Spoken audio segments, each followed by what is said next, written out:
Mga pangit.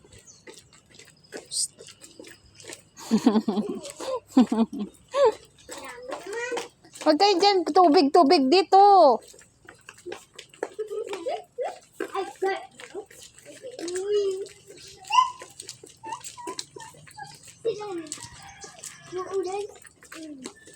Magre-recess lang kayo sa school eh. Hindi lang kayo magsusulat. Hindi naman kayo magsusulat sa school. Magre-recess lang kayo doon. Oo. Iwasan nyo nga yung tubig.